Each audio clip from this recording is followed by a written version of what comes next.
हरे कृष्णा। शरणागति का द्वीप। एक बार रास के पश्चात राधा और कृष्ण यमुना तट पर दीपदान के लिए पहुंचे। रात्रि की निवरता में जल की लहरों पर तैरते दीपकों की रेखाएं मानो सृष्टि के मौन प्रार्थना पथ को आलोकित कर रही थीं। गोपियां अपने मन की कामनाओं, श्रद्धा और भक्ति से दीप जलाकर यमुना में प्रवाहित कर रही थीं।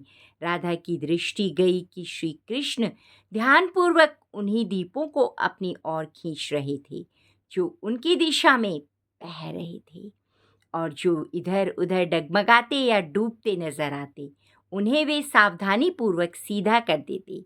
श्री राधा ने मुस्कुराकर पूछा, प्राणनाथ, क्या आप हर डूबते दीपक को बचा लेंगे? श्री कृष्ण शांत मुस्कान के साथ बोले, नहीं राधे, सबको नहीं, पर जो मेरी ओर बहता है उसे मैं डूबने नहीं दूंगा।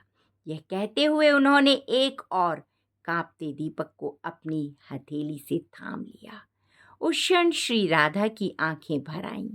उन्होंने जाना कि भक्ति का अर्थ केवल दीप जलाना नहीं, प्रभु की ओर बहना है। प्रभु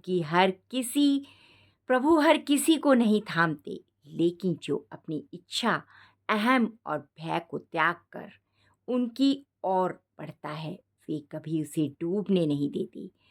यही सच्ची शरणागति है।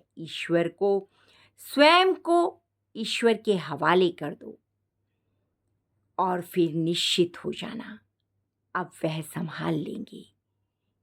ईश्वर उसी की रक्षा करते हैं जो स्वयं को उनकी ओर समर्पित करता है। कहानी से सीख। इस कथा से हमें यह गहरी सीख मिलती है कि ईश्वर सबकी सहायता नहीं करते, लेकिन जो उनकी ओर सच्चे मन से बढ़ता है उसकी रक्षा वे अवश्य करते हैं। भक्ति केवल दिखावे का दीप जलाना नहीं, बल्कि अपने जीवन को प्रभु की ओर बहा देना है। जब हम अपने संकोच, भय, अहंकार को छोड़कर पूरी श्रद्धा से उनकी शरण में चले जाते हैं, तब ईश्वर हमारे जीवन की डूबती नैया को थाम लेते हैं। इसलिए ईश्वर से बस जुड़िए, समर्पण की भावना रखिए, बाकी वह स्वयं संभाल लेंगे।